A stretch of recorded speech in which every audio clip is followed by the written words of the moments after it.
Hello नमस्कार दोस्तों, स्वागत है आप सभी का मेरे यूट्यूब चैनल टारगेट कर पर। आज हम लेखपाल के लिए ग्रामीण परिवेश जो है वो पूरा कंप्लीट करेंगे एक एक वीडियो में। तो चलिए, हमारा पहला अध्याय क्या है, ग्राम समाज एवं विकास, शुरू करते हैं। देखिए, ग्रामीण समाज एवं विकास। ग्रामीण समाज एवं विकास जो स्थानीय स्वशासन के अंतर्गत आता है। ऐतिहासिक पृष्ठभूमि इसकी क्या है? लॉर्ड रिपन जो कि 1882 में इनका कार्यकाल था। तो इन्हें भारत में स्थानीय स्वशासन का जनक माना जाता है। किसे? लॉर्ड रिपन को भारत में स्थानीय स्वशासन का जनक माना जाता है। इन्होंने ही सबसे पहले स्थानीय स्वशासन के लिए प्रस्ताव पारित किया। कौन? लॉर्ड रिपन को भारत में स्थानीय स्वशासन का जनक माना जाता है और इन्होंने ही सबसे पहले स्थानीय स्वशासन के लिए प्रस्ताव पारित किया। ठीक, आगे शाही आयोग क्या है? ये 1907 में आया था। इसे स्थानीय स्वशासन समिति की जांच के लिए हाब हाउस की अध्यक्षता में गठित किया गया था। शाही आयोग जो था ना, वो स्थानीय स्वशासन समिति जो थी उसकी जांच के लिए हाब हाउस की अध्यक्षता में गठित किया गया था। ठीक, अगला पॉइंट, संयुक्त प्रांत यूपी। उत्तर प्रदेश में पंचायतों के लिए कानून बनाने की प्रक्रिया वर्ष 1920 में शुरू हुई। कब? उत्तर प्रदेश में पंचायतों के लिए कानून बनाने की प्रक्रिया वर्ष 1920 में शुरू हुई। ठीक, लॉर्ड मेटकाप, इन्होंने भारतीय पंचायतों को लिटिल रिपब्लिक की संज्ञा दी। किसने? लॉर्ड मेटकाप जो थे ना, इन्होंने भारतीय पंचायतों को लिटिल रिपब्लिक, लघु गणराज्य की संज्ञा दी थी। आगे बढ़ते हैं। देखिए, ये इम्पोर्टेंट पॉइंट है। अखिल भारतीय स्थानीय स्वशासन संस्थान, इसकी स्थापना वर्ष 1926 में की गई थी। ठीक, अखिल भारतीय स्थानीय स्वशासन संस्थान की स्थापना 1926 में हुई थी। अगली पॉइंट, गांधी जी एवं ग्राम स्वराज। गांधी जी एवं ग्राम समाज। देखिए, गांधी जी का मानना था कि भारत की आत्मा गांव में बसती है। गांधी जी कहते थे कि जो भारत की आत्मा है वह गांव के लोगों में बसती है। उन्होंने ग्राम स्वराज का नारा दिया था। गांधी जी ने ग्राम स्वराज का नारा भी दिया था, जिसका अर्थ है गांव अपनी ज़रूरतों के लिए आत्मनिर्भर हो। ठीक, जिसका अर्थ है गांव अपनी ज़रूरतों के लिए आत्मनिर्भर हो। गांधी जी संविधान के अनुच्छेद 40 के लिए मुख्य प्रेरणा स्रोत थे। मतलब जो संविधान में अपना अनुच्छेद 40 है वो गांधी जी ने सजेस्ट किया था कि इसे जोड़ा जाए। ठीक, उसमें क्या है अनुच्छेद 40 में? ग्राम पंचायतों का गठन। ठीक, कुटीर उद्योग। अगली पॉइंट क्या है? अगली पॉइंट अपनी है कुटीर उद्योग। गांधी जी ने ग्रामीण बेरोजगारी दूर करने के लिए चरखा और खादी पर बल दिया। क्या? गांधी जी ने ग्रामीण बेरोजगारी को दूर करने के लिए चरखा और खादी पर बल दिया। अगला पॉइंट हमारा क्या है? कुछ नई तालीम, मतलब और गांधी जी ने क्या किया था? ग्रामीण शिक्षा के लिए गांधी जी ने 1937 में वर्धा योजना लाए थे, या बुनियादी शिक्षा की शुरुआत भी की थी। ठीक, 1937 में गांधी जी ने वर्धा योजना लाया था, जिसे शिक्षा की शुरुआत हुई। ठीक, स्वच्छता और ग्राम सेवा के योगदान में गांधी जी का क्या योगदान था? इन्होंने हरिजन और यंग इंडिया पत्रों के माध्यम से ग्रामीण स्वच्छता और छुआछूत को मिटाने पर बल दिया। ठीक, यंग इंडिया और हरिजन पत्र के माध्यम से गांधी जी ने ग्रामीण स्वच्छता और छुआछूत मिटाने पर बल दिया। आगे चलते हैं। हमारा दूसरा पॉइंट क्या है? पंचायती राज का विकास। क्या? पंचायती राज का विकास। 2 अक्टूबर 1959 को तत्कालीन प्रधानमंत्री जवाहरलाल नेहरू ने राजस्थान के नागौर जिले में से लोकतांत्रिक विकेंद्रीकरण पंचायती राज का शुभारंभ किया। कहाँ से? राजस्थान के नागौर से। ठीक, राजस्थान के नागौर से क्या हुआ था? राजस्थान के नागौर से जो प्रधानमंत्री जवाहरलाल नेहरू थे, उन्होंने पंचायती राज की शुरुआत की। ठीक, अगला पॉइंट, ग्रामीण विकास के लिए सामुदायिक विकास कार्यक्रम CDP अक्टूबर 1952 में शुरू किया गया। ठीक, ग्रामीण विकास के लिए सामुदायिक विकास कार्यक्रम, जिसे CDP शॉर्ट फॉर्म में कहते हैं, अक्टूबर 1952 को शुरू हुआ। अगला पॉइंट, राष्ट्रीय सेवा प्रसार कार्यक्रम, इसकी शुरुआत वर्ष 1953 में की गई। ठीक, राष्ट्रीय सेवा प्रसार कार्यक्रम की शुरुआत 1953 में की गई। अगला, मई 2004 में केंद्र में पंचायती राज मंत्रालय के रूप में एक पृथक मंत्रालय का गठन किया गया। मई 2004 में केंद्र में पंचायती राज मंत्रालय के लिए एक पृथक मंत्रालय का गठन किया गया। किस कब? मई 2004 में। ठीक, अगला पॉइंट हमारा क्या है, सुरेंद्र कुमार डे स्वतंत्र भारत के प्रथम पंचायती राज एवं सामुदायिक विकास मंत्री थे। कौन? सुरेंद्र कुमार डे जो थे स्वतंत्र भारत के प्रथम पंचायती राज एवं सामुदायिक विकास मंत्री थे। कुछ यहाँ पे हाईलाइटेड चीज़ें दी गई, देखते हैं। विनोबा भावे और भूदान आंदोलन,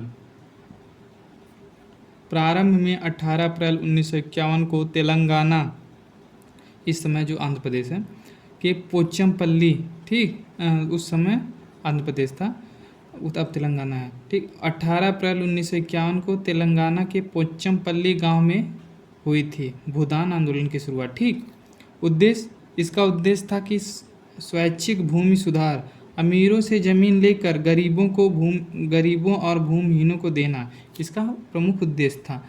विनोबा भावे को गांधी जी का आध्यात्मिक शिष्य माना जाता था। विनोबा भावे को गांधी जी का आध्यात्मिक शिष्य माना जाता था। पहला दान, पोचमपल्ली के रामचंद्र रेड्डी ने सबसे पहले लगभग 80 एकड़ जमीन दान की थी। ठीक, ग्रामदान आंदोलन, भूदान आंदोलन के बाद 1954 में विनोबा भावे ने ग्रामदान आंदोलन की शुरुआत की। ठीक, तीसरा हमारी हेडिंग क्या है, प्रमुख समितियां और उनकी सिफारिशें। प्रमुख समितियां और उनकी सिफारिशें क्या थी? पंचायती राज व्यवस्था में सुधार के लिए समय समय पर विभिन्न समितियां बनाई गई, जिसमें से कुछ प्रमुख निम्नवत हैं। बलवंत राय मेहता समिति, सब लोग पढ़े हैं बलवंत राय मेहता समिति, पंचायती राज से संबंधित थी। देखिए, बलवंत राय मेहता समिति 1957 में आई थी। इसे ग्रामीण स्थानीय स्वशासन का जनक माना जाता है। बलवंत राय मेहता समिति को ग्रामीण स्थानीय स्वशासन का जनक माना जाता है। इन्होंने त्रिस्तरीय ढांचे को प्रस्तुत किया था, जिसके अंतर्गत ग्राम, मध्यवर्ती और जिला स्तर था। ठीक, आगे फिर अगली आई क्या, अशोक मेहता समिति। अगली समिति कौन थी? अशोक मेहता समिति, जो कि 1977 में आई। इस समिति ने द्विस्तरीय प्रणाली, मंडल पंचायत और जिला परिषद की सिफारिश की। ठीक, SC और ST के लिए जनसंख्या के आधार पर सीटों का आरक्षण की बात कही गई। फिर आई JVK राव समिति। ठीक, JVK राव समिति 1985 में आई। ठीक,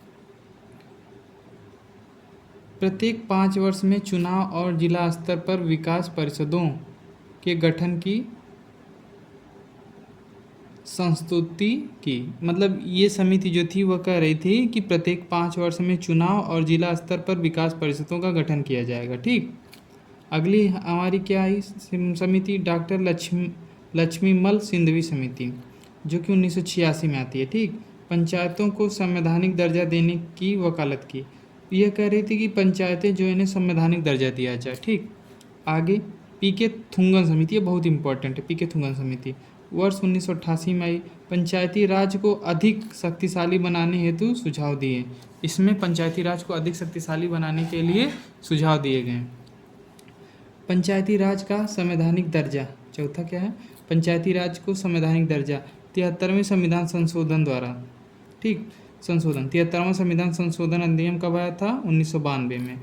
लागू कब हुआ? 24 अप्रैल 1993 में। संविधान में स्थान, इसे संविधान के भाग 9 में अनुच्छेद 243 से 243 ओ तक रखा गया है। ठीक, 243 ओ तक रखा गया है। 243 ओ तक रखा गया है। संविधान संविधान में एक नई 11वीं अनुसूची जोड़ी गई जिसमें पंचायतों के कार्यों के अंतर्गत आने वाले 29 विषय थे। ठीक, संविधान में एक नई 11वीं अनुसूची जोड़ी गई जिसमें पंचायतों के कार्यों के अंतर्गत आने वाले 29 विषय शामिल थे।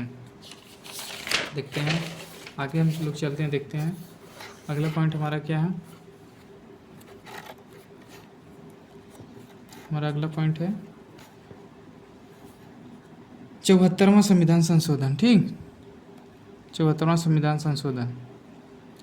भारतीय संविधान में 74वें संविधान संशोधन अधिनियम 1992 द्वारा नगर पालिकाओं को संवैधानिक दर्जा प्रदान किया गया। ठीक, भारतीय संविधान में, जो हमारा भारतीय संविधान था ना, भारतीय संविधान में 74वें संविधान संशोधन अधिनियम 1992 के द्वारा नगर पालिकाओं को संवैधानिक दर्जा प्रदान किया गया। इस संशोधन के माध्यम से संविधान के भाग 9 को जोड़ा गया एवं यह 1 जून 1993 से प्रभावी हो गया। अनुच्छेद 243 मतलब 243 पी से अनुच्छेद 243 जेड जी तक नागरिकों से संबंधित उपबंध दिए गए हैं। ठीक, नगर पालिका का गठन अनुच्छेद 243 क्यू से नगर पालिकाओं के 3 स्तरों के बारे में उपबंध है, जो इस प्रकार है: नगर पंचायत, नगर पालिका, नगर निगम। ठीक, तीन स्तर कौन से हैं? नगर पंचायत है, नगर पालिका परिषद है, नगर निगम है। इसी संशोधन द्वारा संविधान में 12वीं अनुसूची जोड़ी गई जिसके अंतर्गत नगर पालिकाओं के कार्यों के अंतर्गत आने वाले 18 विषयों को शामिल किया गया है। अगला पॉइंट क्या है?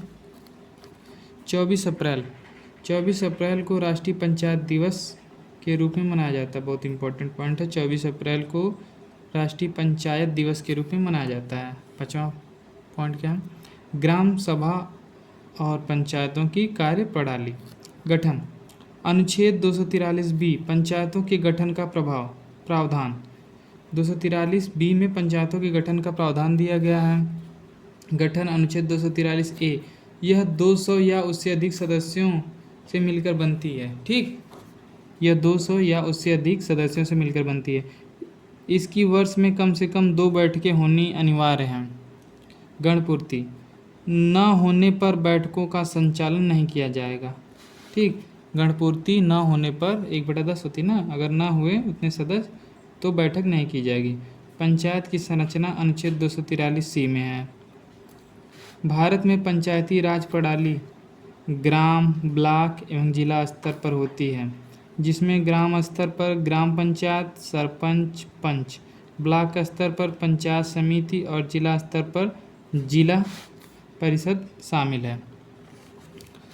अनुच्छेद 243 के पंचायत चुनाव से संबंधित प्रावधानों का निर्धारण करता है। यह अनुच्छेद पंचायतों के लिए राज्य चुनाव आयोग का गठन का प्रावधान करता है। ठीक, इस राज्य चुनाव आयोग को पंचायत चुनाव की निगरानी, निर्देशन और नियंत्रण करने तथा मतदाता सूची तैयार करने का अधिकार है। अगला पॉइंट, सामाजिक संगठन। खाप और पंचायतें। खाप एक ऐसा संगठन जिसमें कुछ विशेष गांव या गोत्रों के लोग शामिल, उसे खाप कहते हैं। एक ऐसा संगठन जिसमें कुछ विशेष गांव या गोत्रों के लोग शामिल होते हैं, उसे हम खाप कहते हैं। गवाहंड पंचायत, जब अनेक गांव एक साथ मिलकर सामाजिक कार्यों के लिए खड़े होते हैं या जुड़ते हैं तो उसे गवाहंड पंचायत कहते हैं। ठीक, सर्वपाल खाप क्या होता है? इसमें 22 गांव होते हैं। सर्वपाल खाप में 22 गांव होते हैं। ठीक, सर्वपाल खाप में कितने गांव होते हैं? 22 गांव होते हैं, जो कि बहुत इम्पोर्टेंट है। ठीक, चलिए अगला पॉइंट, यह अधिनियम उत्तर प्रदेश के, देखिए उत्तर प्रदेश पंचायती राज अधिनियम 1947, यह अधिनियम उत्तर प्रदेश में पंचायती राज व्यवस्था का आधार है। कौन सा? उत्तर प्रदेश पंचायती राज अधिनियम 1947। यह अधिनियम उत्तर प्रदेश में पंचायती राज व्यवस्था का आधार है। इसे समय समय पर संशोधित कर 73वें संविधान संशोधन के अनुरूप बनाया गया है। ठीक, पहला अधिनियम, अधिनियम की ऐतिहासिक पृष्ठभूमि। इस अधिनियम की ऐतिहासिक पृष्ठभूमि क्या रही है वो देखते हैं। यह अधिनियम संयुक्त प्रांत यूपी की विधानसभा द्वारा 5 जून 1947 को पारित किया गया था। गवर्नर जनरल के हस्ताक्षर 7 दिसंबर 1947 को हुए थे। ठीक, 5 जून 1947 को विधानसभा द्वारा पारित किया गया था और गवर्नर के हस्ताक्षर जो थे वो 7 दिसंबर 1947 को हुआ। उत्तर प्रदेश में पंचायतों की स्थापना 15 अगस्त 1949 से शुरू हुई थी। उत्तर प्रदेश में पंचायतों की स्थापना कब से शुरू हुई थी? 15 अगस्त 1949 से शुरू हुई थी। प्रथम चुनाव, अधिनियम बनने के बाद राज्य में पंचायतों के पहले चुनाव 1949 में हुए थे। पहले चुनाव कब हुए थे? 1949 में। उत्तर प्रदेश में पंचायती राज संस्थान लखनऊ अलीगंज में स्थित है। ठीक, उत्तर प्रदेश में पंचायती राज संस्थान कहाँ है? लखनऊ में। ठीक, इसमें सभी स्तर, ग्राम पंचायत, खंड स्तर एवं जिला पंचायत के सभी पदाधिकारियों और निर्वाचित जनप्रतिनिधियों को प्रशिक्षण दिया जाता है। आगे, त्रिस्तरीय संरचना। ठीक, 3 टियर स्ट्रक्चर। वर्ष 1949 के संशोधन, वर्ष 1949 के संशोधन के बाद उत्तर प्रदेश में 3 स्तरों पर पंचायती राज व्यवस्था लागू हुई है। वर्ष 1949 में संशोधन के बाद उत्तर प्रदेश में 3 स्तरों पर पंचायती राज व्यवस्था लागू की गई है। ग्राम पंचायत ग्राम स्तर पर, क्षेत्र पंचायत ब्लॉक स्तर पर, जिला पंचायत जिला स्तर पर। ठीक, जिला पंचायत जिला स्तर पर। आगे देखते हैं, ग्राम सभा और ग्राम पंचायत। ग्राम सभा और ग्राम पंचायत, महत्वपूर्ण अंतर इनमें क्या है? ठीक, ग्राम सभा और ग्राम पंचायत में क्या क्या अंतर है आइए देखते हैं। ठीक,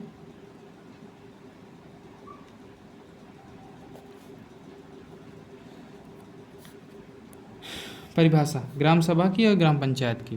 देखिए, गांव के सभी पंजीकृत मतदाताओं का समूह होता है। ग्राम सभा में गांव के सभी पंजीकृत मतदाताओं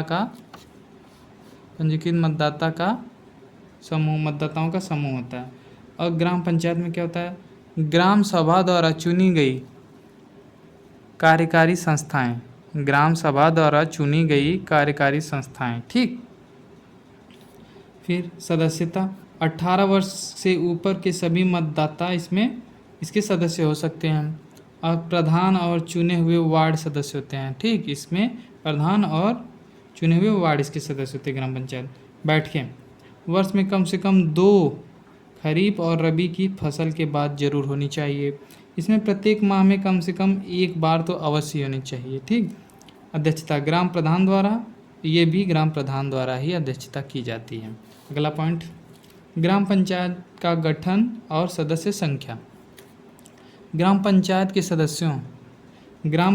सदस्यों की संख्या गांव की जनसंख्या के आधार पर तय होती है। ग्राम पंचायतों के सदस्यों की संख्या गांव की जनसंख्या के आधार पर तय होती है। 1000 तक की जनसंख्या पर 9 सदस्य होते हैं। 1 से 2000 तक की जनसंख्या 11 सदस्य। 2001 से 3000 तक 13 सदस्य। अगर 3000 से अधिक जनसंख्या है तो 15 सदस्य होंगे। ठीक, आगे चलते हैं। अगला हमारा पॉइंट क्या है? अगला हमारा पॉइंट है कि मुख्य पदाधिकारियों एवं कार्यकाल। मुख्य पदाधिकारी एवं कार्यकाल। ठीक, ग्राम प्रधान पंचायत का अध्यक्ष होता है। ठीक, जो ग्राम प्रधान होता है ना, जो ग्राम प्रधान होता है वह ग्राम पंचायत का, एक मिनट थोड़ा सेट कर लेने दीजिए। ठीक है, अगला पॉइंट क्या है? ग्राम प्रधान पंचायत का अध्यक्ष जिसका चुनाव प्रत्यक्ष मतदान द्वारा होता है। ठीक, ग्राम प्रधान पंचायत का अध्यक्ष जिसका चुनाव प्रत्यक्ष मतदान द्वारा होता है। उप प्रधान, इसका चुनाव चुने हुए सदस्य अपने बीच से करते हैं। उप प्रधान जो होता है इसका चुनाव चुने हुए सदस्य अपने बीच से करते हैं। पंचायत सदस्य के लिए न्यूनतम आयु कितनी होनी चाहिए? 21 वर्ष। ठीक, पंचायत सदस्य बनने के लिए न्यूनतम आयु 21 वर्ष होनी चाहिए। ठीक, कार्यकाल कार्यकाल समाप्त होने से पहले अगली ग्राम पंचायत के सदस्यों के चुनाव अनिवार्य हैं। हालांकि राज्य के नियमों के अनुसार विशिष्ट कारणों से पंचायतों को पहले ही भंग किया जा सकता है। ऐसी स्थिति में भंग होने के 6 महीने के भीतर चुनाव अनिवार्य है। ठीक, 6 महीने के अंतर्गत चुनाव करा लिए जाने चाहिए। अगला पॉइंट, कार्यकाल। प्रथम बैठक की तिथि से 5 वर्ष। कितना कार्यकाल होता है? प्रथम बैठक की तिथि से 5 वर्ष तक। ठीक, त्यागपत्र। ग्राम प्रधान अपना त्यागपत्र DPRO जिला पंचायती राज अधिकारी को देता है। ठीक, किसे देता है? जिला पंचायती राज अधिकारी को देता है। हटाने की प्रक्रिया। कार्यकाल पूरा होने से पहले 15 दिन की पूर्व सूचना देकर ग्राम सभा की विशेष बैठक में 2/3 बहुमत से प्रधान को उसके पद से हटाया जा सकता है। ठीक, कितनी बहुमत? 2/3 बहुमत होनी चाहिए। कितने दिन पहले उसे सूचना दी जानी चाहिए? 15 दिन पहले। ठीक, इसे राष्ट्रपति के वियोग में 14 दिन पहले दिया जाता है, इसमें 15 दिन पहले देना पड़ेगा। ठीक, आरक्षण व्यवस्था। महिलाएं, कुल सीटों की 1/3 मतलब 33% पद महिलाओं के लिए आरक्षित है। SC ST एवं OBC समुदाय को जनसंख्या के अनुपात में आरक्षण दिया जाता है। जितनी जनसंख्या रहेगी उसी हिसाब से आरक्षण दिया जाएगा। 7वां पॉइंट, पंचायतों के कार्य एवं आय के स्रोत। पंचायतों के कार्य एवं आय के स्रोत। कार्य: कृषि विकास, प्राथमिक शिक्षा, स्वास्थ्य एवं स्वच्छता, पेयजल, सड़कों और नालियों का निर्माण। आय के स्रोत: हाट बाजारों और मेलों पर कर, पशुओं के पंजीकरण का शुल्क, राज्य सरकार से प्राप्त अनुदान। महत्वपूर्ण अधिकारी: ग्राम पंचायत अधिकारी VPO। अभी देखिए BPO की वैकेंसी आने वाली है, अच्छे से पढ़िए आप लोग। ठीक, अगली वैकेंसी VPO और BDO ही है। यह ग्राम पंचायत का सचिव होता है। BPO क्या होता है? ग्राम पंचायत का सचिव होता है, जो सरकारी कर्मचारी होता है। फिर अगला VDO, ग्राम विकास अधिकारी, ग्रामीण विकास कार्यों की देखरेख करता है। जिला पंचायती राज अधिकारी ADPRO या DPRO जिला स्तर पर पंचायती राज प्रशासन का प्रमुख होता है। ठीक, अगला राजस्व प्रशासन और लेखपाल के कार्य। अब हमारा एक टॉपिक खत्म हो गया जो गांव से संबंधित था कि ग्रामीण परिवेश क्या होता है वो सब। अब हम शुरू करेंगे कि लेखपाल के बारे में। लेखपाल के बारे में हम लोग पढ़ेंगे। राजस्व परिषद, बोर्ड ऑफ रेवेन्यू, यह उत्तर प्रदेश में राजस्व मामलों की सबसे बड़ी संस्था है। राजस्व परिषद जो है यह उत्तर प्रदेश में राजस्व मामले की सबसे बड़ी संस्था है। ठीक, यह उत्तर प्रदेश में राजस्व मामले की सबसे बड़ी संस्था है। चलिए अगला पॉइंट, स्थापना। इसका जो स्थापना है ना, वर्ष 1831 में इलाहाबाद में, जो अब वर्तमान में प्रयागराज के नाम से जाना जा रहा है, इसका मुख्यालय, इसका प्रशासनिक कार्यालय लखनऊ में है और न्यायिक कार्यालय प्रयागराज में। ठीक, 1931 में स्थापना की गई इलाहाबाद में और इसका जो प्रशासनिक कार्यालय है लखनऊ में है और न्यायिक कार्यालय प्रयागराज में है। संरचना, इसमें एक अध्यक्ष और प्रशासनिक व न्यायिक सदस्य होता है। इसमें एक अध्यक्ष और प्रशासनिक व न्यायिक सदस्य होते हैं। कार्य: प्रशासनिक, भूलेखों का रखरखाव, मापन, बंदोबस्त और राजस्व वसूली की निगरानी। ठीक, इनका कार्य में ये प्रशासनिक होते हैं। प्रशासनिक यही है।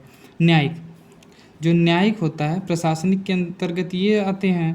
ठीक, और जो न्यायिक मामले हैं इसमें अपीली मामले जैसे भूमि विवाद, सीमांकन और दाखिल खारिज सुनवाई। ठीक, दूसरा पॉइंट, राजस्व अधिकारियों का पदानुक्रम। अब देखते हैं कि राजस्व में जो राजस्व परिषद है इसका जो प्रशासन है उसमें अधिकारियों का क्या क्रम है। ठीक, देखिए राजस्व प्रशासन एक पिरामिड की तरह काम करता है जिसमें सबसे नीचे लेखपाल होता है। जो लेखपाल का पद है ना सबसे नीचे है राजस्व प्रशासन में। देखिए पहले जिलाधिकारी DM या कलेक्टर जिले का मुख्य राजस्व अधिकारी होता है। DM को ही जिले का मुख्य राजस्व अधिकारी कहा जाता है। फिर दूसरा अपर जिलाधिकारी ADM, DM की सहायता के लिए ADM साहब होते हैं। उप जिलाधिकारी एसडीएम, तहसील का प्रभारी, जो तहसील संभालता है, सबसे महत्वपूर्ण कड़ी इन्हें ही माना जाता है, एसडीएम साहब को, तहसीलदार साहब को। ठीक, देखते हैं हम लोग गांव में कोई मामला होता है तो तहसीलदार के पास ही जाते हैं। ठीक, खसरा खतौनी जो भी है वो अपना निवास उवास जो बनवाते हैं उस पर किसका सिग्नेचर होता है? एसडीएम साहब का ही होता है। तहसीलदार तहसील स्तर पर राजस्व वसूली और न्यायिक कार्यों के लिए जिम्मेदार होते हैं। तहसीलदार जो होते हैं वह तहसील स्तर पर राजस्व वसूली और न्यायिक कार्यों के लिए जिम्मेदार होते हैं। नायब तहसीलदार तहसीलदार की सहायता के लिए नायब तहसीलदार होते हैं, उनसे थोड़ा छोटे पद पे होते हैं। ठीक, और राजस्व निरीक्षक, कानूनगो जिसे हम लोग गांव में कहते हैं, कानूनगो साहब, यह लेखपाल के कार्यों का निरीक्षण करता है। ठीक, यह देखते हैं कि लेखपाल साहब क्या करते हैं, उसका लेखा जोखा यही करते हैं, देख ले। ठीक, लेखपाल पटवारी जिसे कहते हैं, राजस्व प्रशासन की सबसे छोटी इकाई है। ठीक, आगे महत्वपूर्ण राजस्व शब्दावलियाँ कुछ हैं, देखते हैं। लेखपाल के दस्तावेज, खसरा, ये पूछता है पेपर में बहुत। खसरा क्या होता है? इसमें किसी खेत का नंबर, उसका क्षेत्रफल, मालिक का नाम और उसमें बोई गई फसल का विवरण होता है। खसरा जो होता है उसमें खेत का नंबर, उसका क्षेत्रफल, मालिक का नाम, उसमें बोई गई फसल का विवरण होता है। यह स्वयं में अधिकार पत्र नहीं है लेकिन आधार है। ठीक, अगला खतौनी क्या होती है? खसरा खतौनी सुने होंगे आप लोग। खतौनी, यह एक व्यक्ति या परिवार की सभी भूमियों का विवरण एक ही स्थान पर देता है, इसमें जोतों का वर्णन होता है। ठीक, मतलब खतौनी जो होती है इसमें आपके पास जितनी ज़मीन है सब उस खतौनी में बता दी जाएगी। ठीक, नोट, खसरा प्लस गाटा संख्या बराबर खतौनी।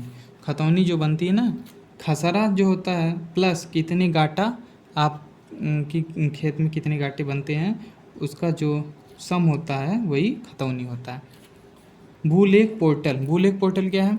उत्तर प्रदेश सरकार ने एक भूलेख पोर्टल की शुरुआत की है जिससे राज्य के नागरिकों के द्वारा भूमि से संबंधित सभी जानकारी प्राप्त की जा सकेगी। इस पोर्टल पर उत्तर प्रदेश राज्य के अंतर्गत आने वाली सभी भूमि का डेटा उपलब्ध कराया गया है। ठीक, तो आप सभी लोग भी भूलेख पोर्टल पे जाके जानकारी प्राप्त कर सकते हैं। ठीक, अगला हेडिंग, अगला पॉइंट क्या है? दाखिल खारिज। ठीक, जब किसी ज़मीन का मालिक बदलता है, जब किसी ज़मीन का मालिक बदलता है मतलब कोई जब ज़मीन बेचता खरीदता है तो मालिक तो बदलेंगे ही, बेचने, मृत्यु या वसीयत के कारण, तो सरकारी रजिस्टर में पुराने मालिक का नाम हटाकर नए नाम चढ़ाना ही दाखिल खारिज कहलाता है। ठीक, समझ गए होंगे आप लोग। सजरा, सजरा यह गांव का नक्शा होता है। सजरा जो होता है ना, ये गांव का नक्शा होता है। यह कपड़े या कागज़ पर बनाया जाता है। इसकी मुख्य विशेषता यही है सजरा की, यह कपड़े पर बनाया जाता है और कागज़ पर भी बनाया जाता है, लेकिन मुख्यतः कपड़े पर बनाया जाता है। इसमें हर खेत की सीमाएं स्पष्ट होती हैं, कृषि वर्ष या फसली वर्ष। यह 1 जुलाई से 30 जून तक चलता है।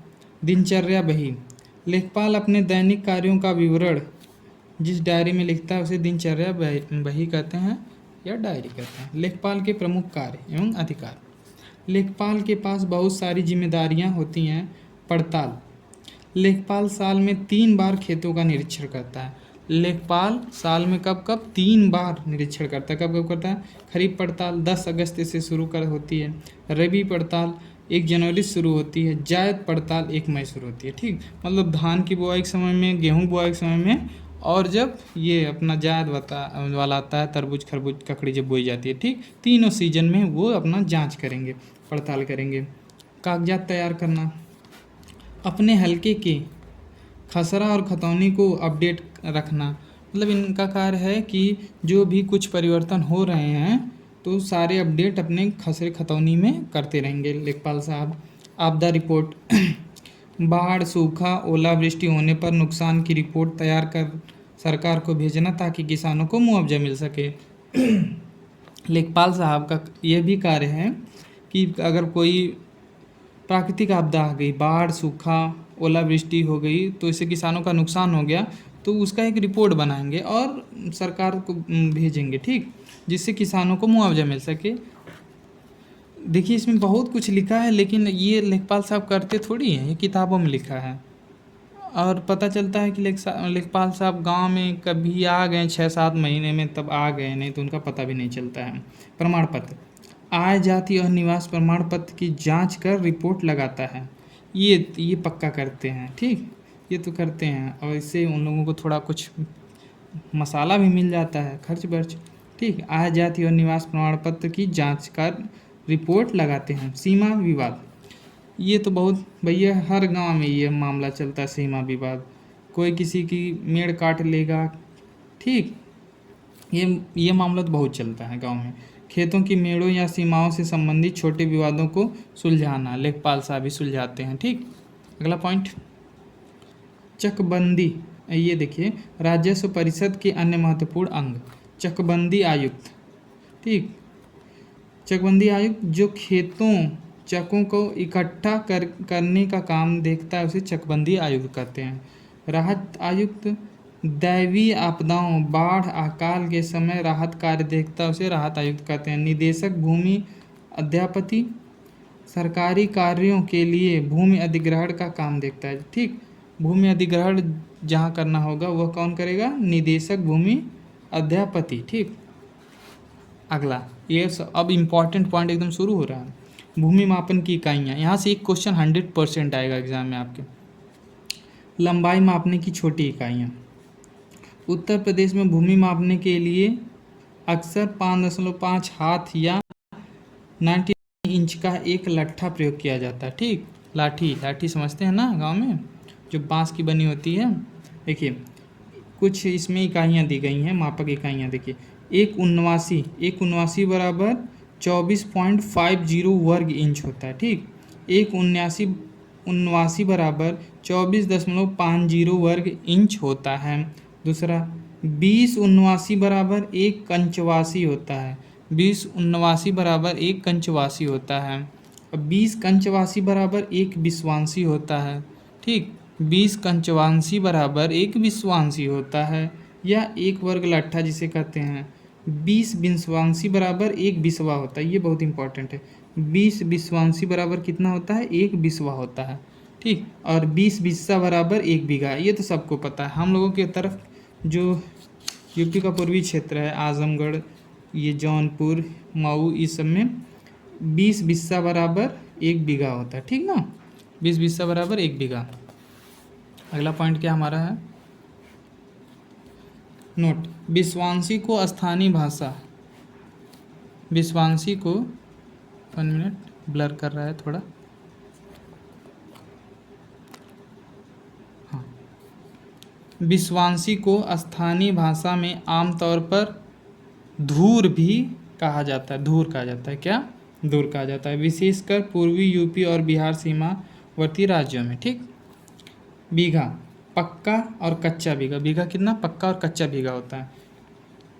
देखिए उत्तर प्रदेश के अलग अलग हिस्सों में बीघा का मान बदल जाता है, ठीक, कहीं 10 बिस्सा पे एक बीघा हो जाता है, कहीं 15 बिस्सा पे, कहीं 20 बिस्सा पे, ठीक, लेकिन सरकारी तौर पर पक्का बीघा मानक माना जाता है, ठीक। पक्का बीघा, एक पक्का बीघा बराबर एक वर्ग जरीब, जिसे 55 × 55 वर्ग गज कहते हैं, ठीक। एक पक्का बीघा बराबर 3025 वर्ग गज होता है, कितना होता है, एक पक्का बीघा बराबर 3025 वर्ग गज। एक पक्का बीघा बराबर 2700, देखिए 27,225 वर्ग फीट होता है। एक पक्का बीघा बराबर 3025 वर्ग गज कहिए, या 27,225 वर्ग फीट कहिए, या 20 बिस्सा कहिए, या फिर 0.2529 हेक्टेयर कहिए, ठीक। एक पक्का बीघा बराबर आप कोई भी कर सकते हैं, आपके पेपर में कोई भी आ सकता है, ठीक, मैक्सिमम चांस है यही 3025 वर्ग गज होता है, ठीक। अगला पॉइंट, कच्चा बीघा, सामान्यतः 3 कच्चा बीघा बराबर एक पक्का बीघा होता है। एक कच्चा बीघा बराबर 1008 1.33 वर्ग गज होता है। अगला पॉइंट, एकड़ और हेक्टेयर। अंतर्राष्ट्रीय इकाइयाँ, ये इकाइयाँ पूरे भारत में एक समान रहती हैं।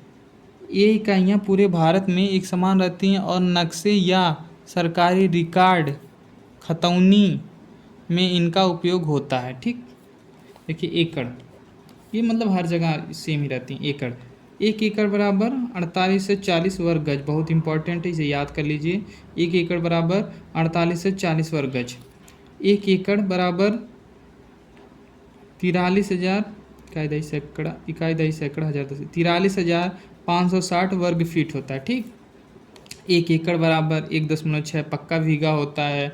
1 एकड़ बराबर 0.4047 हेक्टेयर भी होता है। आगे देखिए, ये भैया ये सब याद करना पड़ेगा, ये सब जरूरी भी, इम्पोर्टेंट भी, पेपर में ज़रूर आता है। हेक्टेयर, यह भूमि मापक की सबसे बड़ी इकाई होती है। यह भूमि मापन की सबसे बड़ी इकाई क्या होती है? हेक्टेयर होती है। सरकारी खतौनी में ज़मीन की माप हेक्टेयर में ही लिखी जाती है। जो सरकारी खतौनी होती है ना, उसमें ज़मीन की माप हेक्टेयर में ही लिखी जाती है। 1 हेक्टेयर बराबर 10,000 वर्ग मीटर। 1 हेक्टेयर बराबर 2.471 एकड़ होता है। 1 हेक्टेयर बराबर 3.95 लगभग 4 पक्का बीघा होता है। अब अगला पॉइंट क्या है? जरीब, मापन का प्रमुख यंत्र है जरीब। खेतों की लंबाई मापने के लिए लोहे की कड़ियों वाली एक जंजीर का प्रयोग होता है जिसे जरीब कहते हैं। ठीक, जिसे सीकड़ गांव में कहते हैं। यह प्रमुखतः 3 प्रकार की होती है। ठीक, यह मुख्यतः कितने प्रकार की होती है? 3 प्रकार की होती है। देखिए, शाहजहानी जरीब। शाहजहानी जरीब क्या होती है? इसकी लंबाई 165 फीट होती है। ठीक, 55 गज होती है। इसका उपयोग उत्तर प्रदेश में पक्का बीघा मापने के लिए होता है। फिर अगला गंटरी जरीब, इसकी लंबाई 132 फीट होती है। शाहजहानी की 165 होती है, इसकी 132 होती है। इस जरीब में 100 कड़ियाँ होती हैं। ठीक, मीट्रिक जरीब, यह 20 मीटर या 30 मीटर की होती है। मीट्रिक जरीब छोटी होती है। ठीक, मीट्रिक जरीब। देखिए अगला पॉइंट, अगला पॉइंट हमारा क्या है? हम लोग अगला पॉइंट अपना देखेंगे 80 कंचवासी। ठीक, 80 कांचवांसी बराबर 4 विश्वांसी होता है। 80 कांचवांसी बराबर कितना होता है? 4 विश्वांसी होता है। एक विश्वा बराबर 151.25 वर्ग गज होता है। 151.25 वर्ग गज होता है। ठीक, 1 गज बराबर 1 यार्ड 3 फीट या 36 इंच होता है। एक लट्ठा बराबर 8 फीट 3 इंच मतलब 99 इंच होता है। ठीक, अगला पॉइंट हमारा क्या है? कृषि और ग्रामीण अर्थव्यवस्था। उत्तर प्रदेश के कृषि जलवायु क्षेत्र क्षेत्रफल की दृष्टि से उत्तर प्रदेश भारत का चौथा सबसे बड़ा राज्य है। इसलिए इसे खेती के आधार पर 9 कृषि जलवायु क्षेत्रों में बांटा गया है, जैसे भावर एवं तराई क्षेत्र, पश्चिमी मैदानी क्षेत्र, मध्य पश्चिमी मैदानी क्षेत्र, दक्षिण पश्चिम अर्धशुष्क क्षेत्र, मध्य मैदानी क्षेत्र, बुंदेलखंड क्षेत्र, उत्तर पूर्वी मैदानी क्षेत्र, पूर्वी मैदानी क्षेत्र और बिंद क्षेत्र। टोटल 9 क्षेत्रों में कृषि जलवायु क्षेत्रों में बांटा गया है। अगला तराई क्षेत्र, अधिक वर्षा वाला क्षेत्र जहां धान और गन्ने के लिए प्रसिद्ध होता है। ठीक, अधिक वर्षा वाला क्षेत्र होता है तराई क्षेत्र। पश्चिमी मैदान, यहाँ सिंचाई की अच्छी व्यवस्था है, गेहूं और आलू की खेती के लिए यह उपयुक्त होता है। बुंदेलखंड क्षेत्र, कम वर्षा वाला क्षेत्र, चना, अरहर और अन्य दलहन हेतु उपयुक्त होता है बुंदेलखंड क्षेत्र। विंध्य पर्वत, यह पठारी भाग है। ठीक, अगला मृदा और उनकी विशेषताएं। ठीक, फसलों की पैदावार मिट्टी पर निर्भर करती है। पहली जलोढ़ मिट्टी। ठीक, एलुवियल सॉइल। ठीक, यह उत्तर प्रदेश के सबसे बड़े भाग में पाई जाती है। यह नदियों द्वारा लाई गई बहुत उपजाऊ मिट्टी होती है। ठीक, जलोढ़ मिट्टी यूपी में मैक्सिमम क्षेत्र में पाई जाती है। यह बहुत उपजाऊ भी होती है। इसे 2 भागों में बांटा गया, बांगर और खादर। यह पुरानी जलोढ़ मिट्टी होती है, और खादर या नई जलोढ़ मिट्टी होती है। जैसे बाढ़ उड़ आती है जब ना, तो नदी अपने साथ जो मिट्टी बहा कर लाती है वो खादर मिट्टी हो जाती है, नई जलोढ़ मिट्टी कहते हैं। लाल मिट्टी, यह मुख्य रूप से झांसी, मिर्ज़ापुर और सोनभद्र में पाई जाती है। यह मुख्य रूप से झांसी, मिर्ज़ापुर और सोनभद्र में पाई जाती है। यह दलहन के लिए अच्छी होती है। रैकड़ या राकड़ मिट्टी, यह बुंदेलखंड की विशिष्ट मिट्टी है। देखिए, कृषि जोतों का वर्गीकरण। कृषि जोतों का वर्गीकरण हमारा अगला पॉइंट है। भारत में किसानों को उनकी ज़मीन के आकार के आधार पर बांटा जाता है। भारत में किसानों को उनकी ज़मीन के आकार पर बांटा जाता है। पहले सीमांत जोत, 1 हेक्टेयर से कम भूमि जिनके पास होती है उन्हें हम सीमांत जोत कहते हैं। मतलब उत्तर प्रदेश के 75% से अधिक किसान इसी श्रेणी में आते हैं, सीमांत जोत में। ठीक, जिनके पास 1 हेक्टेयर से कम भूमि होती है उन्हें सीमांत जोत कहते हैं। ठीक, आगे देखते हैं। अगला हमारा क्या है? लघु जोत। क्या? लघु जोत।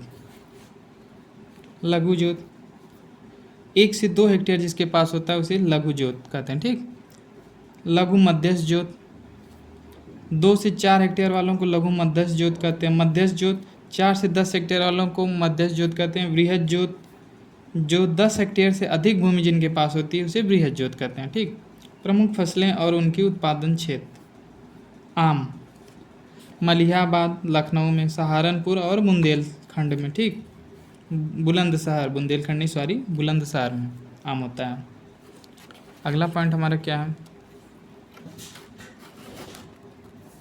अगला पॉइंट हमारा है आंवला। आंवला, आंवला को सबको पता है भैया कि प्रतापगढ़ आंवले के लिए फेमस है। ठीक, भारत में सर्वाधिक आंवला उत्पादन यहीं होता है। अफीम, बाराबंकी, एकमात्र अफीम फैक्ट्री गाजीपुर में स्थापित है। ठीक, अमरूद, प्रयागराज इलाहाबादी सफ़ेदा अमरूद भैया बहुत फेमस है इलाहाबाद का, हम इलाहाबाद में हैं इस समय। आलू, आगरा, अलीगढ़, कन्नौज और फर्रुखाबाद में आलू सबसे ज़्यादा होता है। हल्दी, हल्दी बुंदेलखंड क्षेत्र में ज़्यादा होती है। ठीक, अगला पॉइंट पशुपालन एवं डेयरी विकास। पशुपालन एवं डेयरी विकास, ग्रामीण अर्थव्यवस्था, ग्रामीण अर्थव्यवस्था में खेती के बाद पशुपालन का दूसरा स्थान है। दूध उत्पादन, उत्तर प्रदेश भारत के शीर्ष दूध उत्पादक क्षेत्र राज्यों में से एक है। ऑपरेशन फ्लड, 1970 में दूध की कमी दूर करने के लिए शुरू किया गया था ऑपरेशन फ्लड।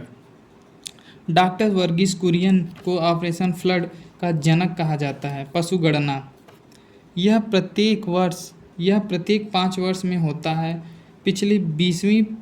पिछली जो हुई थी वह 20वीं पशुगणना 2019 में हुई थी। ठीक, गोकुल पुरस्कार, यह उत्तर प्रदेश सरकार द्वारा दुग्ध उत्पादन के क्षेत्र में दिया जाता है। गोकुल पुरस्कार। ठीक, गोकुल उसी से पता चल जा रहा है, गो माने गाय, कुल माने जाति। ग्राम विकास एवं ग्रामीण खाद्य एवं प्रमुख कृषि संस्थान, नाबार्ड, यह भारत में ग्रामीण विकास और कृषि ऋण देने के लिए सर्वोच्च संस्था है, नाबार्ड। ठीक, पूरा नाम national bank for agriculture and rural development. स्थापना 12 जुलाई 1982 को हुई थी। समिति बी शिवरामन समिति की सिफारिश पर हुई थी। मुख्यालय इसका मुंबई में है। प्रकृति, यह एक सांविधिक निकाय है जिसका अपना अधिनियम नाबार्ड अधिनियम 1981 है। ठीक, प्रमुख कार्य, यह सीधे किसानों को लोन नहीं देता बल्कि ग्रामीण बैंकों, आरआरबीज और सहकारी बैंकों को पैसा रिफाइनेंस देता है। यह ग्रामीण बुनियादी ढांचा विकास निधि का प्रबंधन करता है। ठीक, अगला पॉइंट हमारा क्या है? अगला पॉइंट, वर्तमान में इसके अध्यक्ष श्री साजी केवी हैं। वर्तमान में नाबार्ड के अध्यक्ष कौन है? श्री साजी केवी हैं। डिजिटलीकरण, नाबार्ड अब ग्रामीण सहकारी बैंकों के कंप्यूटरीकरण के लिए पैक्स के साथ मिलकर काम कर रहा है। एफपीओ, किसान उत्पादन संगठन, नाबार्ड 10,000 नए एफपीओ बनाने के मिशन में मुख्य भूमिका निभा रहा है। किसान क्रेडिट कार्ड बहुत ही इंपॉर्टेंट है, यूपी पुलिस के पी एग्ज़ाम में आया था। किसानों को साहूकारों से गैर संस्थागत ऋण लेने से बचाने और कम ब्याज पर लोन दिलाने के लिए इसे शुरू किया गया है। शुरुआत अगस्त 1998 में आरवी गुप्ता समिति की सिफारिश पर। ब्याज दर प्रभावी ब्याज दर लगभग 4% होती है यदि किसान समय पर लोन चुकाता है, क्योंकि सरकार 3% की सब्सिडी छूट देती है। वैधता केसीसी अब 5 वर्षों के लिए जारी किया जाता है। ठीक। दायरा विस्तार अब केसीसी का लाभ केवल खेती तक ही सीमित नहीं है, बल्कि इसे पशुपालन और मत्स्य पालन को भी शामिल कर लिया गया है। ठीक। घर घर केसीसी अभियान सरकार का लक्ष्य हर पीएम किसान लाभार्थी को केसीसी से जोड़ना है। ठीक। डिजिटल केसीसी अब कई राज्यों में केसीसी लोन के लिए ऑनलाइन आवेदन शुरू हो गया है, जिससे लेखपाल की रिपोर्ट भी डिजिटल माध्यम से लगती है। क्षेत्रीय ग्रामीण बैंक आरआरबी जिसे कहते हैं, इनकी स्थापना 2 अक्टूबर 1975 को हुई थी नरसिम्हन समिति की सिफारिश पर। इनका उद्देश्य छोटे किसानों को लोन देना है। सहकारी बैंक कोऑपरेटिव बैंक्स ग्रामीण स्तर पर पैक्स सबसे निचली कड़ी है। ठीक। एलडीएम लीड डिस्ट्रिक्ट मैनेजर ठीक द्वारा प्रत्येक जिले में एक बैंक को लीड बैंक बनाया जाता है, जो जिले की ऋण योजना तैयार करता है। अगला वर्तमान में महत्वपूर्ण सरकारी योजना से भैया बहुत इंपॉर्टेंट योजनाएं हैं, क्योंकि योजनाओं से बहुत क्वेश्चन पिछली बार भी बने थे, आपकी बार भी नहीं। पीएम किसान सम्मान निधि योजना शुरुआत 24 फरवरी 2019 से हुई थी। इसके तहत किसानों को साल में 6,000 रुपये, जो कि 3 किस्तों में 2,000 करके दिए जाते हैं, सीधे उनके खाते में भेज दिए जाते हैं। इनाम किसानों को अपनी फसल ऑनलाइन किसी भी मंडी में बेचने की सुविधा इनाम के अंतर्गत आती है। मुख्यमंत्री कन्या सुमंगला योजना शुरुआत 1 अप्रैल 2019। यह योजना महिला एवं बाल विकास विभाग द्वारा संचालित है। पात्रता लाभार्थी का परिवार उत्तर प्रदेश का निवासी हो, परिवार की वार्षिक आय 3 लाख से अधिक ना हो तो इस योजना का लाभ उठा सकता है। अगला पॉइंट हमारा क्या है? ठीक। एक परिवार की अधिकतम 2 बेटियों को ही यह लाभ मिलेगा। एक परिवार में भैया अगर 2 बेटी से अधिक है तो केवल 2 ही बेटियों को लाभ मिलेगा। ठीक। 6 चरणों का नया विवरण कुल 25,000 दिया जाता है। प्रथम चरण पर बालिका के जन्म पर 5,000, द्वितीय चरण 1 वर्ष के पूर्ण टीकाकरण के बाद 2,000, तृतीय चरण कक्षा 1 में जब प्रवेश लेगी तो 3,000, चतुर्थ चरण कक्षा 6 में प्रवेश लेने पे 3,000, पाँचवां चरण 9 में प्रवेश लेने पे 5,000, षष्ठम चरण 10वीं 12वीं पास कर स्नातक या 2 वर्षीय डिप्लोमा कोर्स करने पर 7,000 दिया जाएगा। ठीक। प्रमुख कृषि अनुसंधान संस्थान उत्तर प्रदेश में स्थित संस्थान तकनीकी और नई किस्मों के विकास के लिए जिम्मेदार हैं। ठीक। देखिए संस्थान का नाम, संस्थान और उसका उद्देश्य। ठीक है। संस्थान का नाम भारतीय गन्ना अनुसंधान संस्थान लखनऊ में है। यह गन्ने की नई किस्मों और चीनी उत्पादन तकनीकी पर शोध करता है। केंद्रीय पक्षी अनुसंधान संस्थान इज्जतनगर बरेली में पोल्ट्री मुर्गी पालन और अन्य पक्षियों के स्वास्थ्य पर शोध करता है।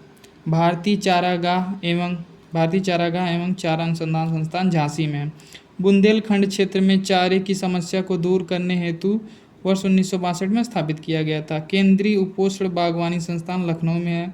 आम और अन्य बागवानी फसलों के लिए प्रसिद्ध है। पहले इसका नाम केंद्रीय आम अनुसंधान केंद्र था, अब क्या हो गया? केंद्रीय उपोष्ण बागवानी संस्थान हो गया। भारतीय दलहन अनुसंधान कानपुर देश में दालों के उत्पादन में आत्मनिर्भरता हासिल करना इसका लक्ष्य है।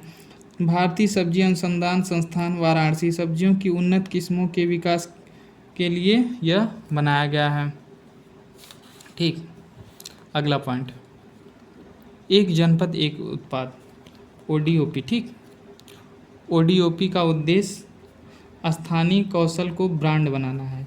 प्रारंभ 24 जनवरी 2018 से हुआ है। प्रमुख जिले और उत्पादन गोरखपुर टेराकोटा मिट्टी के बर्तन और मूर्तियां बनाता है। ठीक। मिट्टी के मूर्तियों के लिए टेराकोटा।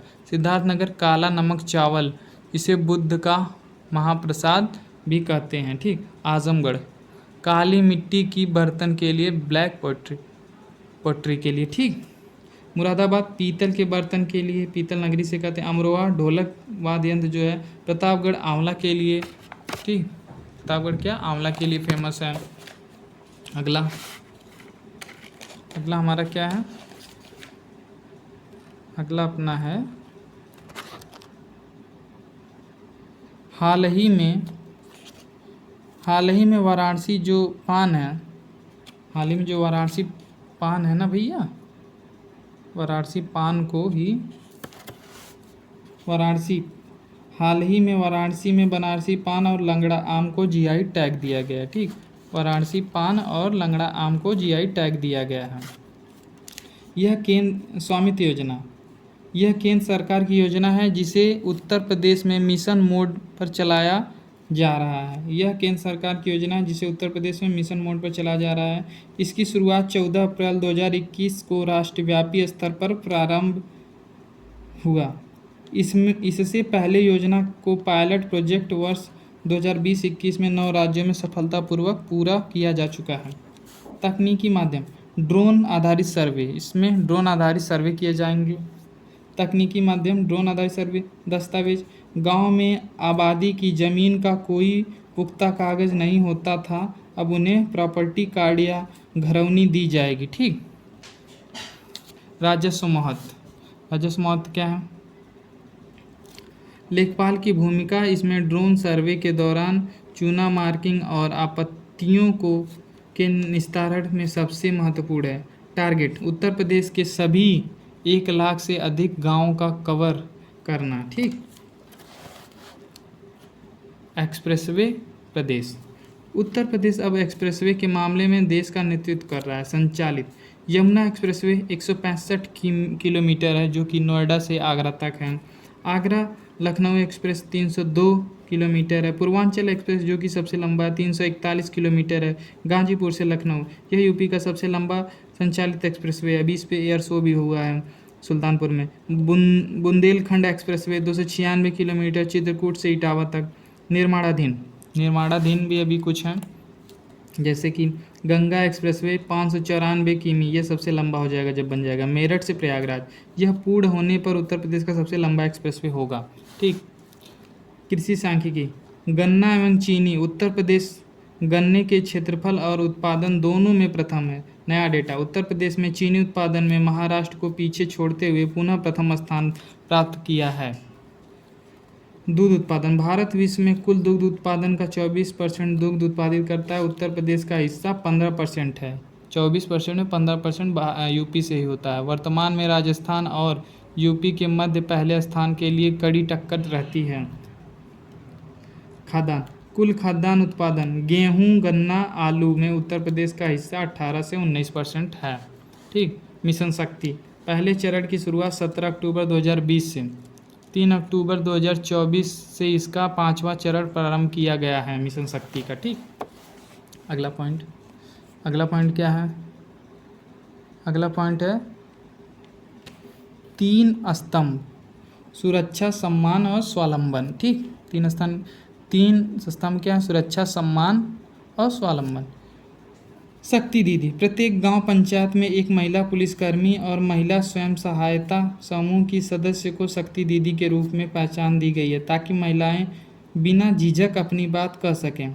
पिंक बूथ, शहरों में महिलाओं के लिए समर्पित पुलिस बूथों की स्थापना की जा रही है, ठीक। सहायता, पंचायत सहायक एवं बैंकिंग सखी, पंचायत सहायक 58,189 ग्राम पंचायतों में नियुक्ति इनका मुख्य कार्य पंचायत गेटवे पोर्टल का संचालन करना है।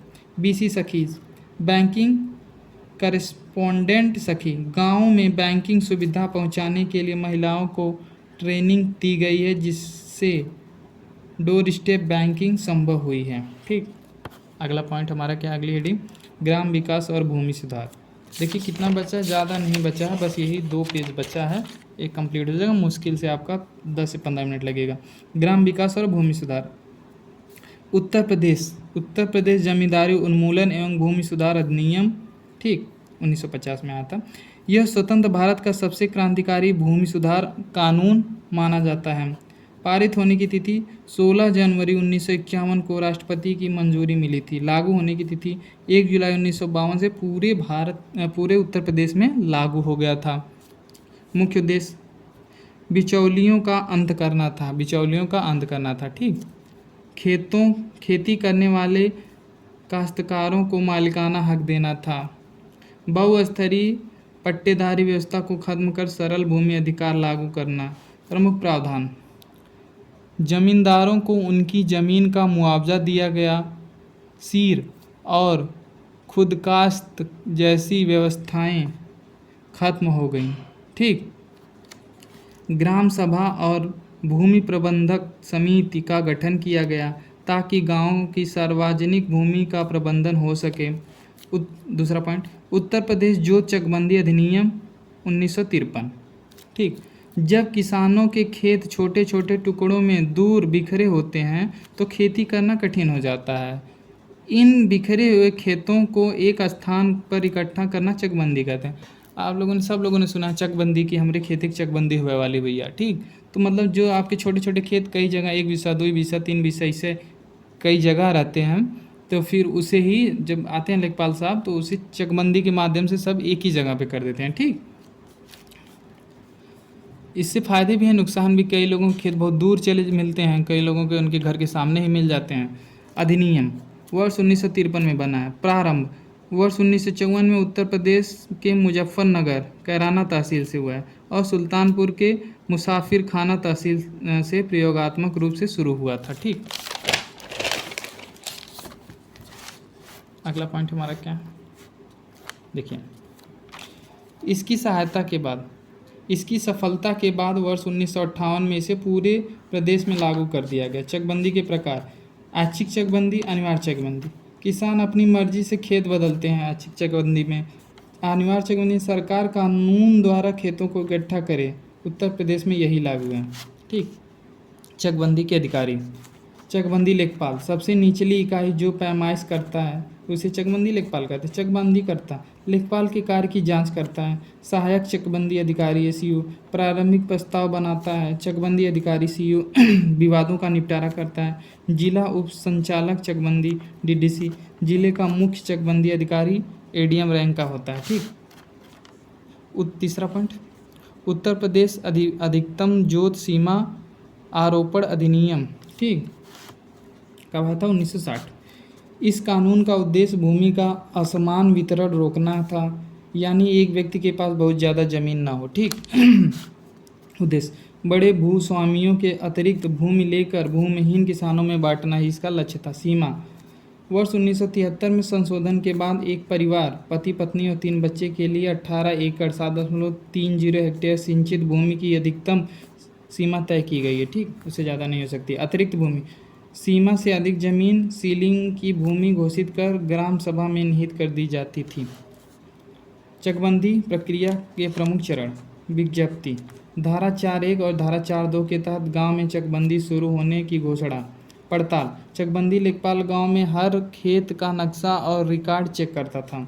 मूल्य निर्धारण मिट्टी की उर्वरता और सिंचाई के आधार पर खेतों का मूल्य तय किया जाता था। कमी कटौती सार्वजनिक रास्तों, नलियों, स्कूलों के लिए कुल रकबे में थोड़ी जमीन काटी जाती थी। चिट्ठी और जोत विवरण किसानों को उनके नए चक की जानकारी दी जाती थी। कब्जा परिवर्तन पुराने खेतों से हटकर नए खेतों पर कब्जा दिया जाता था।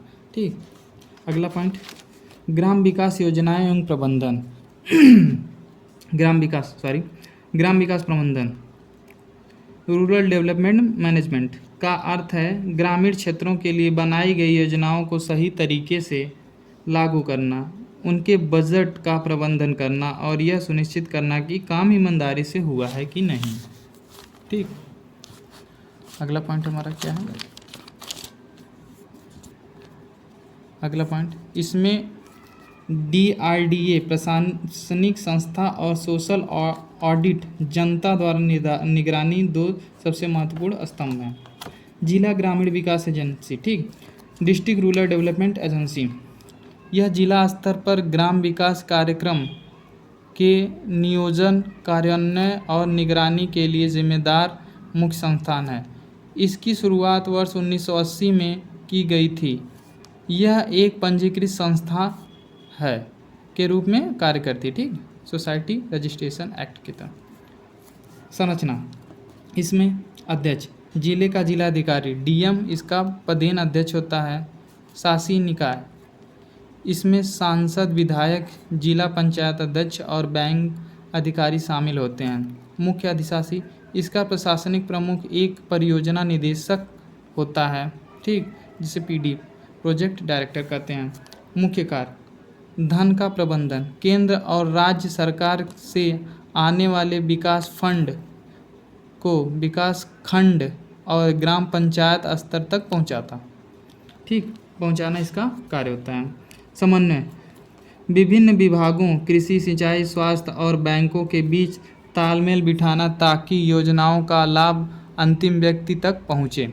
ठीक, निगरानी, योजनाओं की प्रगति की समीक्षा करना और उन उपयोगिता प्रमाण पत्र सरकार को भेजना ही इनका प्रमुख कार्य होता है।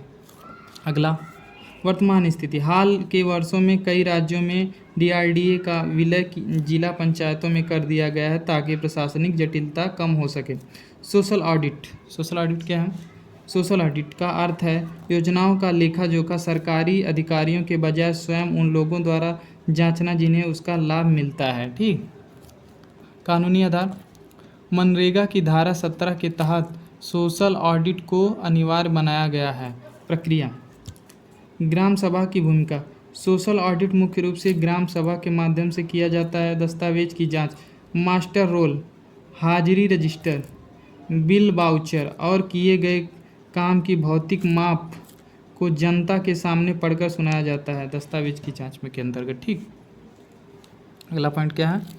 शिकायत निवारण, यदि किसी मजदूर को कम पैसा मिला है या काम केवल कागजों पर हुआ है तो इसकी रिपोर्ट तुरंत की जाती है। महत्व, यह भ्रष्टाचार को रोकने में सबसे प्रभावी हथियार है। ठीक, अगला पॉइंट हमारा क्या है? अगला पॉइंट हमारा है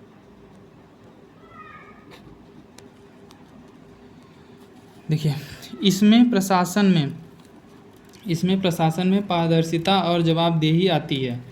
यह जनता का शासन जनता के द्वारा अवधारणा को सच करता है। योजनाओं का क्रियान्वयन और धन का प्रवाह, योजनाओं का पैसा कैसे आता है इसे एक पदानुक्रम समझें। ठीक, योजनाओं का पैसा कैसे आता है, आइए इसे समझते हैं। योजनाओं का पैसा कैसे आता है, योजनाओं का पैसा कैसे आता है आइए देखते हैं। केंद्र राज्य सरकार बजट जारी करता है। राज्य ग्राम विकास विभाग राज्य स्तर पर नोडल एजेंसी है। डीआरडीए जिला पंचायत जिला स्तर पर पैसा प्राप्त करता है। ब्लॉक विकास कार्यकाल बीडीओ, यहाँ से कार्यों की स्वीकृति और निगरानी होती है। फिर ग्राम पंचायत, ग्राम प्रधान और सचिव की देखरेख में पैसा सीधे बैंक खाते या ग्राम निधि में आता है। ठीक, ये इसका क्रम है। और अब जब ग्राम प्रधान के पास आ गया तो प्रधान जी चाहे काम कराएं चाहे खा जाएं, अब उनके वो करें, झूठे कुछ दिखा देंगे भैया। चौथा, प्रबंधन के अन्य महत्वपूर्ण, सूचना प्रबंधन प्रणाली। ठीक, आज के समय में हर काम का डेटा ऑनलाइन विकसित भारत की राम जी पोर्टल फीड किया जाता है जिसे कहीं से भी ट्रैक किया जा सकता है।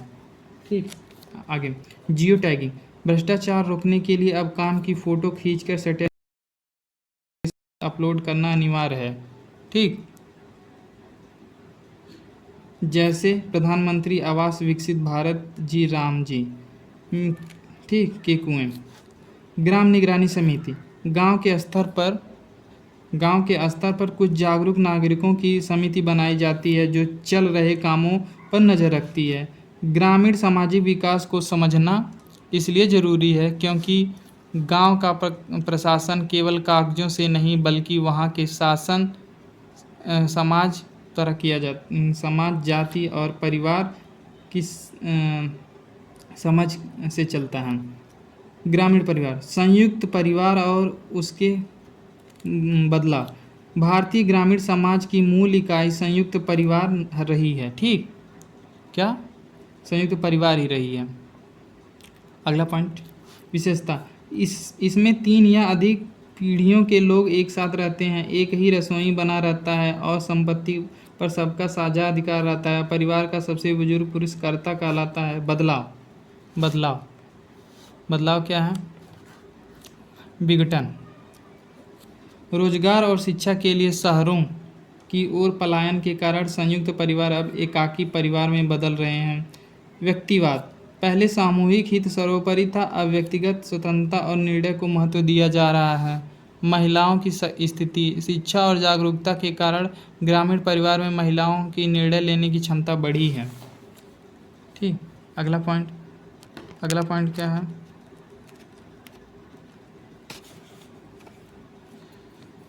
अगला पॉइंट है प्रकार्यात्मक परिवर्तन। पहले परिवार ही शिक्षा और मनोरंजन का केंद्र था, अब यह कार्य स्कूल और मोबाइल मीडिया ने ले लिया है। ठीक, जाति व्यवस्था। ग्रामीण राजनीति और समाज पर प्रभाव। गांव में सामाजिक और राजनीतिक ढांचे में जाति सबसे प्रभावी कारक है। सामाजिक प्रभाव। संस्तरण। ठीक, समाज ऊंच नीच के सोपानों में बंटा होता है, जिसमें खान पान और सामाजिक मेल जोल तय होता है। जजमानी प्रथा। यह एक पारंपरिक आर्थिक सामाजिक व्यवस्था थी जहां एक जाति दूसरे जाति को सेवाएं देती थी, जैसे नाई, लोहार, कुम्हार, और बदले में अनाज या वस्तुएं प्राप्त करती थी। अब यह व्यवस्था लगभग खत्म हो चुकी है। अगला, राजनीतिक प्रभाव। Vote bank. ग्रामीण चुनावों में उम्मीदवार का चयन अक्सर योग्यता के बजाय जातिगत समीकरण के आधार पर होता है। प्रभुत्व जाति। एम.एन. श्रीनिवास के अनुसार वह जाति जिसके पास संख्या बल और जमीन अधिक होती है वह गांव की राजनीति को नियंत्रित करती है। सही बात है भैया। आरक्षण का प्रभाव। पंचायतों में आरक्षण। SC, ST, OBC के कारण उन जातियों को भी सत्ता हिस्सेदारी मिली है जो पहले हाशिए पर थी। ठीक, मतलब अब सब लोगों को अधिकार है कि आप चुनाव लड़ सकते हैं। तीसरा, संस्कृतिकरण। यह अवधारणा प्रसिद्ध समाजशास्त्री M.N. श्रीनिवास ने अपनी पुस्तक religion and society among the Coorgs of South India में दी गई थी। अर्थ, यह वह प्रक्रिया है जिसमें एक निम्न या मध्यम हिंदू जाति किसी उच्च जाति ब्राह्मण क्षत्रिय के रीति रिवाजों, अनुष्ठानों, विचारधारा और जीवन शैली को अपनाती है। इसका उद्देश्य आर्थिक लाभ नहीं बल्कि सामाजिक स्थिति में सुधार करना होता है। प्रक्रिया के लक्षण। शाकाहार अपनाना, धार्मिक कर्मकांड और जनेऊ धारण करना, मदिरापान का त्याग करना। महत्व, यह दर्शाता है कि जाति व्यवस्था पूरी तरह स्थिर नहीं है, इसमें ऊर्ध्वगामी गतिशीलता है, संभव है। ठीक, इसमें क्या है? ऊर्ध्वगामी गतिशीलता संभव है। अगला पॉइंट है अपना क्या है? ग्रामीण सामाजिक विकास के अन्य कारक। पश्चिमीकरण, पश्चिमीकरण तकनीकी और मूल्यों के प्रभाव से ग्रामीण पहनावे और सोच में बदलाव। आधुनिकीकरण, कृषि में नए तकनीकी ट्रैक्टर, हाइब्रिड बीज और डिजिटल साक्षरता का प्रवेश। पूंजीकरण, गांव के बाजार अब बाहरी कंपनियों से जुड़ गए हैं जिससे उपभोग आदतें बदली हैं। ठीक, अगला पॉइंट क्या है? अगला पॉइंट है अपना बस लास्ट हेडिंग हम लोगों की। अब फिर ये ग्रामीण परिवेश पूरा ख़त्म हो जाएगा जो सिलेबस में दिया गया है। चलिए आगे देखते हैं। ग्राम विकास शोध प्रणालियाँ। ग्राम विकास शोध प्रणालियाँ क्या क्या हैं? ग्राम विकास शोध प्रणालियाँ। ग्रामीण विकास में शोध का अर्थ है गांव की समस्याओं को वैज्ञानिक तरीके से समझना और उनके समाधान के लिए डेटा इकट्ठा करना। प्रमुख शोध विधियाँ। अवलोकन, इसमें शोधकर्ता स्वयं गांव जाकर घटनाओं को देखता है। यह 2 प्रकार का होता है। सहभागी, जब शोधकर्ता ग्रामीण के साथ रहकर उनकी गतिविधियों में हिस्सा बनता है उसे सहभागी कहते हैं। असहभागी, जब शोधकर्ता दूर से केवल घटनाओं को रिकॉर्ड करता है उसे असहभागी। साक्षात्कार, इंटरव्यू, यह आमने सामने की बातचीत जो साक्षात्कार होता है यह आमने सामने की बातचीत है। इसका उपयोग तब किया जाता है जब गहराई में से गुणवत्ता जानकारी चाहिए हो। प्रश्नावली प्रश्नों की एक तैयार सूची जो पढ़े लिखे उत्तरदाताओं को डाक द्वारा या सीधे भेजी जाती है। उत्तरदाता इसे स्वयं भरता है। अनुसूची यह प्रश्नावली की तरह ही होती है, लेकिन इसे शोधकर्ता स्वयं ग्रामीणों के पास जाकर और उनसे प्रश्न पूछकर भरता है। ग्रामीण क्षेत्रों में साक्षरता कम हो सकती है। यह सबसे सफल विधि मानी जाती है। व्यक्तिगत अध्ययन किसी एक इकाई जैसे एक गांव, एक परिवार या एक विशेष समस्या का सूक्ष्म और विस्तृत अध्ययन करता है। अगला पॉइंट, सहभागी ग्रामीण मूल्यांकन। यह सबसे आधुनिक विधि है। इसमें ग्रामीण को शोध प्रक्रिया में शामिल किया जाता है, जैसे गांव का नक्शा ज़मीन पर बनवाकर संसाधनों को समझाना। ठीक, ग्रामीण स्वास्थ्य योजनाएं कुछ हैं, आइए देख लेते हैं।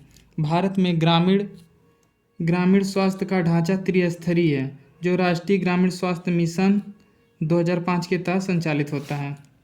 स्वास्थ्य ढांचा, उपकेंद्र 5000 की आबादी पर, ठीक, पहाड़ी आदिवासी क्षेत्रों में 3000 पर एक होती है। ठीक, आइए देखते हैं आगे। प्राथमिक स्वास्थ्य केंद्र जो 30,000 की आबादी पर, पहाड़ी क्षेत्रों में 20,000 पर, यहाँ एक डॉक्टर होता है। इसे रेफरल यूनिट की पहली कड़ी माना जाता है। इसे रेफरल यूनिट की पहली कड़ी माना जाता है। अगला पॉइंट अपना क्या है? सामुदायिक स्वास्थ्य केंद्र 1,20,000 की आबादी पर, पहाड़ी क्षेत्रों में 80,000 पर, यह 4 विशेष डॉक्टरों और 30 बेड सुविधाएं होती हैं सामुदायिक स्वास्थ्य केंद्र में। अब लगभग हर जगह सामुदायिक स्वास्थ्य केंद्र खुले हुए हैं। प्रमुख योजनाएं, आयुष्मान भारत PMJ, यह विश्व की सबसे बड़ी स्वास्थ्य योजना है। प्रारंभ 23 सितंबर 2018 रांची, झारखंड से हुई थी। लाभ, प्रति परिवार 5 लाख तक निःशुल्क कैशलेस इलाज द्वितीय और तृतीय देखभाल में के लिए कर सकता है। पात्रता, SECC 2011 के आंकड़ों के आधार पर। जननी सुरक्षा योजना, प्रारंभ सितंबर 2005 से। उद्देश्य, संस्थागत प्रसव, अस्पताल में डिलीवरी को बढ़ावा देना ताकि मातृ मृत्यु दर कम हो। सहायता, ग्रामीण क्षेत्रों में प्रसव के बाद 1400 की तथा शहरी क्षेत्रों में 1000 आर्थिक सहायता दी जाती है। आशा प्रारंभ 2005-06 में। यह प्रत्येक गांव में 1000 की आबादी पर स्वास्थ्य और समुदाय के बीच की कड़ी है।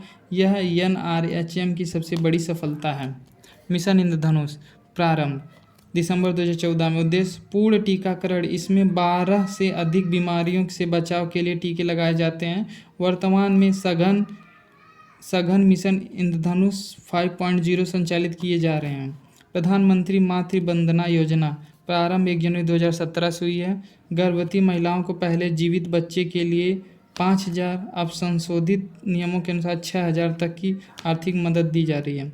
राष्ट्रीय पोषण मिशन, यह मिशन कुपोषण और एनीमिया, खून की कमी को दूर करने के लिए वर्ष 2018 में शुरू किया गया था। ग्रामीण विकास में सूचना प्रौद्योगिकी, वर्तमान में तकनीकी के माध्यम में ग्रामीण विकास पारदर्शिता लाई जा रही। तकनीकी, ई-खतौनी, भू रिकॉर्ड ऑनलाइन उपलब्ध कराना। DBT, direct benefit transfer, pension और किसान सम्मान निधि को सीधे बैंक में भेजना। ई-पंचायत, पंचायतों के कार्यों और बजट का लेखा जोखा डिजिटल पोर्टल पर उपलब्ध कराना है। ठीक, अब हमारा जो थ्योरी पॉइंट था वो सब खत्म हो गया। अब अगली वीडियो में मैं लाऊंगा जो इसमें क्वेश्चन है, 50-60 क्वेश्चन है। ये सब क्वेश्चन मैं आपको अगली वीडियो में 10 से 5 मिनट की वीडियो रहेगी उसमें दे दूंगा। Thank you, bye bye, take care. आप लोग अच्छे से इस वीडियो को देख लीजिएगा। एक बार नॉर्मल स्पीड में, दूसरी बार 2x की स्पीड में देख लीजिएगा। आपका पूरा एकदम ग्रामीण परिवेश तैयार हो जाएगा। Bye bye, take care.